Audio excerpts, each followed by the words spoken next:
everybody. Welcome to another week of OWF World Wide Wrasslin. I'm your host, Broadcast Bob Anderson.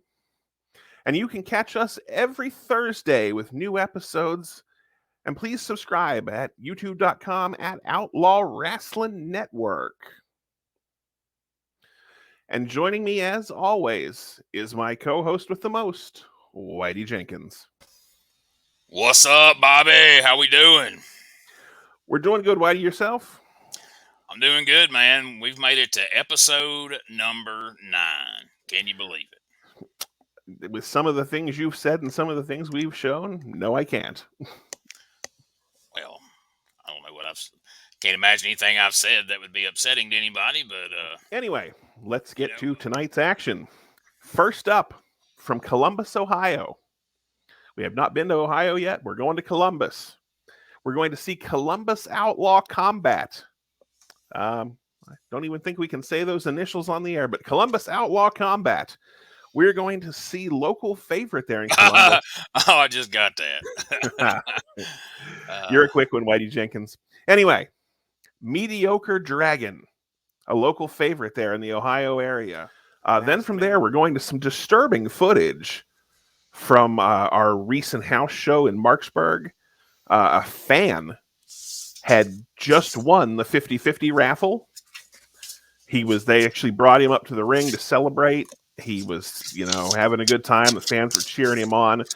And notorious scumbag, I'm going to use that word because it's the truth. Notorious scumbag, Jackpot Jesse, manager of Bad Boy Buck Spivey, amongst others, the man who we saw not long ago win the Dixie Normus boat tournament.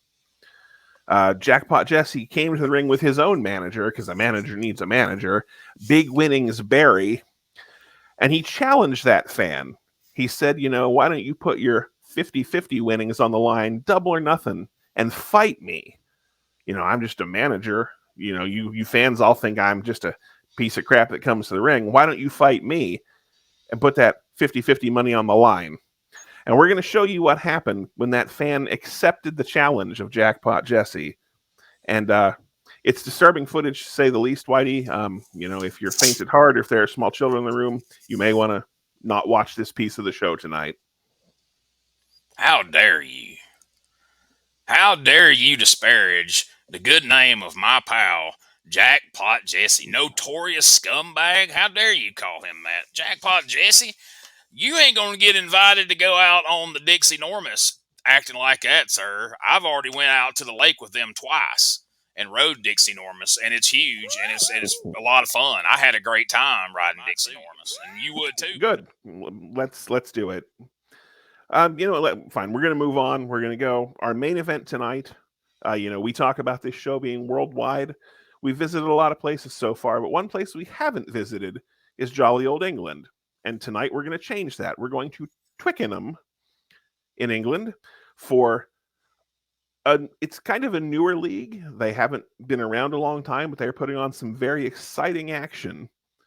And this is England's Immaculate Elite International Outlaws. And tonight we are going to see their junior division champion, Kid Vicious, step outside of that division. Usually he's a smaller guy. He defends against smaller guys. But a man by the name of Jay Swiss was disparaging him, since you want to use big words tonight, Whitey, was disparaging Kid Vicious. He was saying terrible things about him, and his mother. And his mother, talking bad about his whole division. So Kid Vicious is going to step out of his preferred weight class, and he's going to fight this larger man to show him that, it's not the size of the fight in the dog, but the size of the dog in the fight. All right. Well, that's enough talking from us, man. Let's get down to the ring. Let's see some action here, Bob. Here we go, ladies and gentlemen.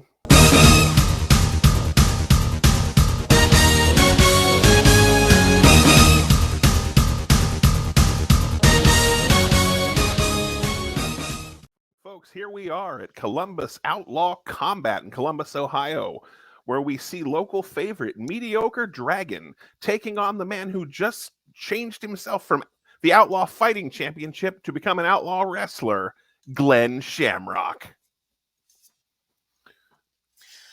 Glen Shamrock, Ohio's most dangerous man, they call him, and you can see why. Them were some rough-looking elbow drops, Bob. Now he's thrown off his Dan Severn entrance shirt, and he's going for the pin. He had to make sure he had sweated through it, just like old Dan Severn. He saw, yep, I have, so let's get it off there. Referee Little Ron McCarthy only counts 2. Vicious kick to the gut, and another one.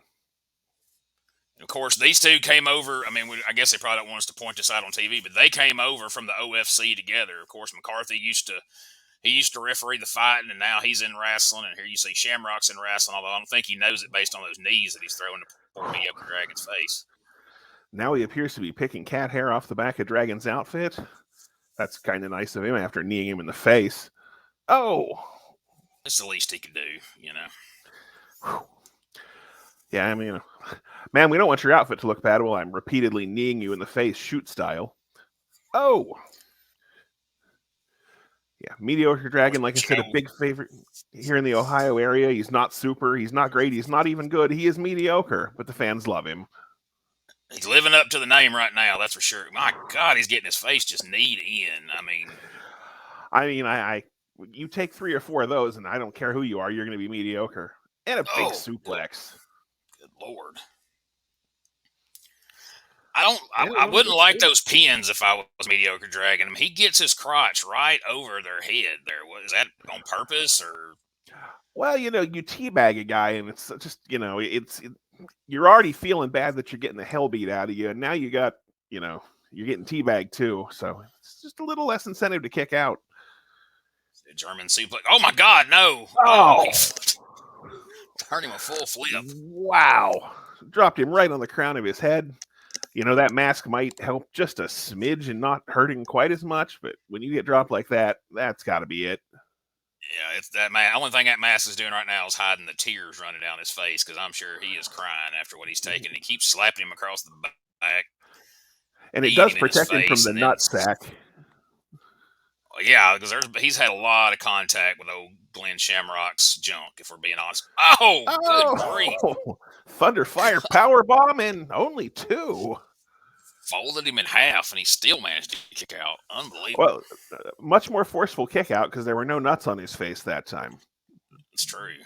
I think, his own nuts were on his face. I mean, he had him folded completely in half. He tries that at home a lot, though. Lariato! Oh, no. Oh, wait a minute. Rolls him up. 2, 3. Oh, my God. What an upset. Not since the 1, 2, 3 Kid beat Razor Ramon on Monday Night Raw back in 1993 have we seen such an upset. Oh, no. He gets 2 more wins like that, he'll become somewhat good, Dragon. But now he's getting whipped with that chain that was left in the ring from our last match when Vladimir Yurkov wrestled. Them Russians just can't keep up with their chains, apparently. Oh, hurled him out in the front row. Dumped him out like a bag of trash, Whitey. I think I seen his lips say, "Where you belong." I think he's trying to throw him back in the crowd where he came from. Oh, in the ring post. This capacity crowd here at the sports hall in Columbus just looking on in shock. It's almost like Shamrock has snapped or something here, Bob. Oh, into the ring post. That does seem to be into another ring. Gosh. The rest need to get in there and stop this. Oh, wait. No, he ain't going to do this on the floor, is he? No, wait. Oh! That's got to be it. Mediocre Dragon has just become badly injured Dragon. Herb Dean out there now, maybe? When you say that, if they get powerbombed on the floor. But that's true. I've heard that as well. All right, let's get away from this. Let's go to commercial break. They got to do something to get Shamrock off of him. All right, go, Smokey, go to commercial. Still beating on him. Promotional consideration paid for by the following. Have mercy on our souls. Netterford has a grandma in it. Have mercy on our souls. Youth bets starting at $149. Two-sided mattresses starting at $159. Love that great selection. Love that great selection. Love that great selection. Love that great selection. Netterford has a grandma in it.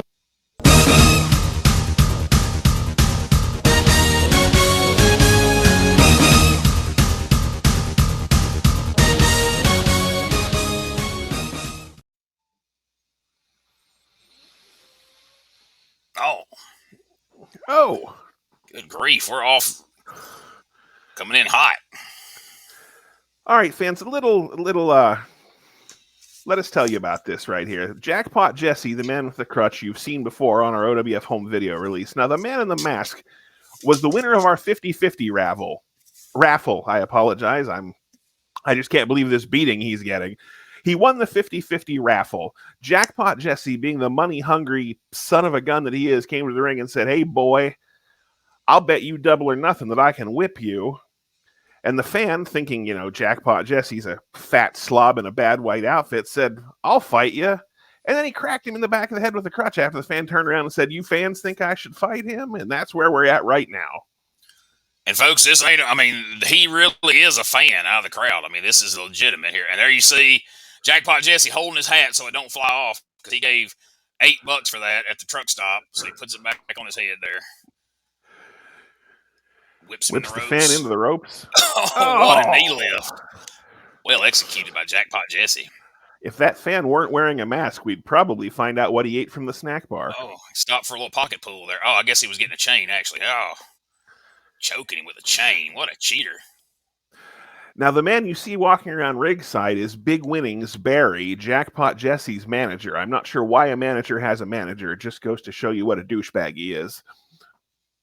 Yeah, I mean, he says that's heat. He's like, that's heat, brother. A manager with a manager. I mean, what's more heat than that? And notice he took it out of the right pocket, but he put it back in the left pocket. That's an old manager's trick right there. Oh. Now, all of this action is from our OWF house show in Marksburg. So, I mean, if you want to see crazy things like this, you've got to make it out to one of our OWF house shows. Now, there we see Big Winnings Barry choking the fan on the ropes, but the fan firing a big right hand into his ample midsection. And if you win the raffle, you could end up in a match. And as we've told you before, if you bring your own belt, you could also end up in a match. So there's a lot of ways you could end up wrestling for OWF, short of having to get trained and booked and all that. Oh, I got a left hand right there.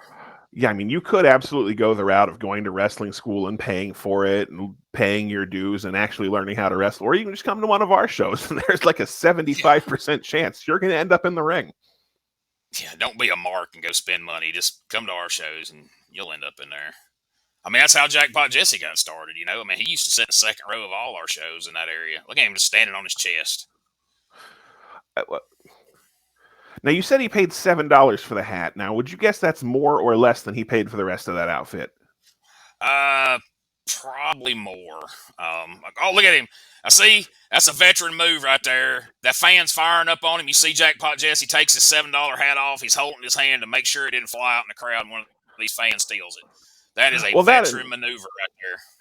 Also an outside show, it could have potentially rained. There's mud outside. You wouldn't want to get mud on your white outfit. Because, I mean, he also works as an orderly, and he wears that to work on his shoot job.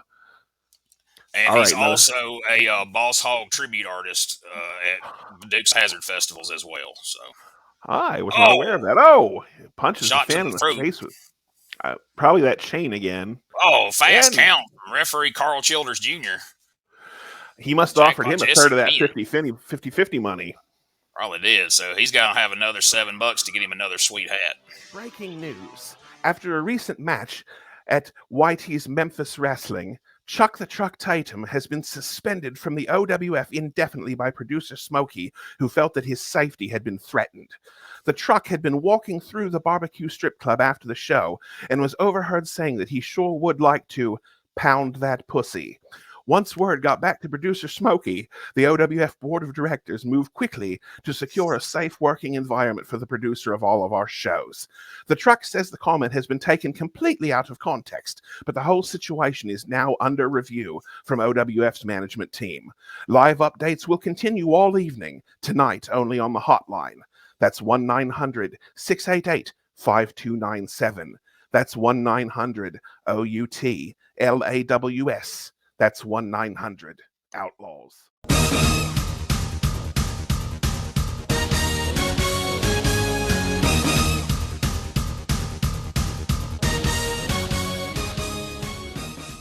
Here we are, fans, Twickenham, England, for England's Immaculate Elite International Outlaws, and there he is, Kid Vicious, the EIEIO Junior Division Champion. I mean, he is officially the youngest champion in OWF history, and you got them look at them glasses he got on. It's pretty fancy. They are amazing. He actually recently won that EIEIO title from Toddler Timmy, and he has since defended it several times. Tonight, the championship is not on the line as he takes on Jay Swiss. He was backstage playing with his Legos. Jay Swiss walked through and kicked his Legos out of the way, and Kid Vicious was not having any of that, and so his mom signed the waiver so he could wrestle this match against Jay Swiss, and that's how we got here tonight. It's a pretty good recap right there. I mean, that's exactly how this went down. You see that referee with a stupid hairdo he's got on. I'm surprised Kid Vicious don't slap him around just for that. Well, I mean, referee Jerry Potter is quite respected amongst these people. So that's why Kid Vicious will not do anything like that. And he is also a baby face by every meaning of the term. Yeah, all right, I mean, we got a lovely literal. Good Lord, what happened there? They were Jay showing Swiss. us the carpet. Yeah, Jay Swiss jawing with the fans here. Oh, look at this. He's getting down on his knees. He's mocking Kid Vicious. Kid Vicious is like, F a bunch of that, you jerk. Slaps the taste out of his mouth. I know. If Kid Vicious had said again. that, he'd have got put in timeout. Oh, yeah, he's not allowed to say that, but... All right, Man, Kid Vicious slapped him hard. I mean... He did. That's how our last match ended, but not this one. He can't get him over. I believe this is the first time we've ever seen a schoolboy from a schoolboy. That's true.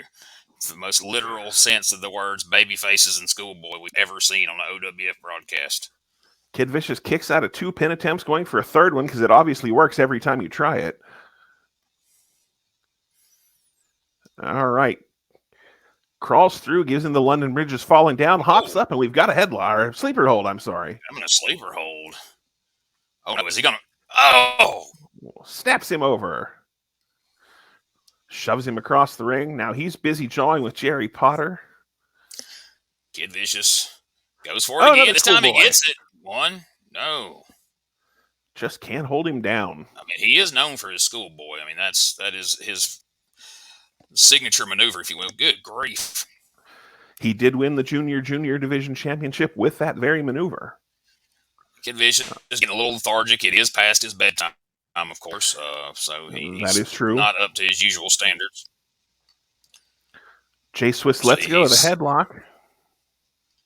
Oh my God! He gave him a wedgie.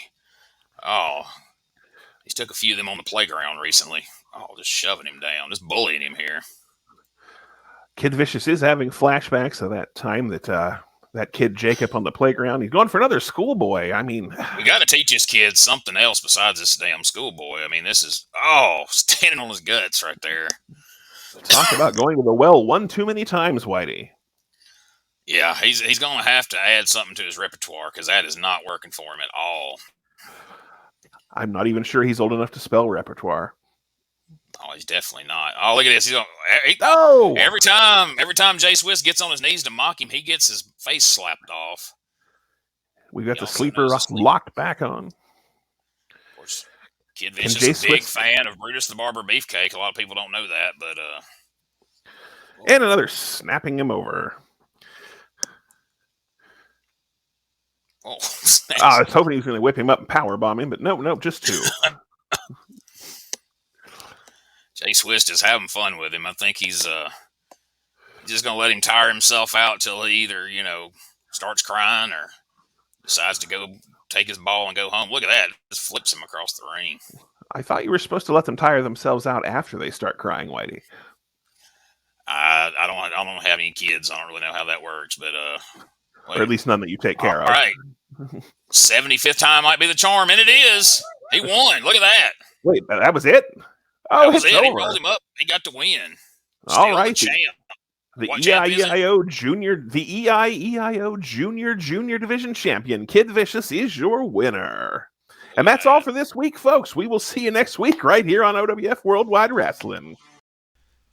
Hey, you want to be one of the cool kids, whether you're going to work, going to school, or just strutting around town, or you're at the next OWF wrestling event in your area?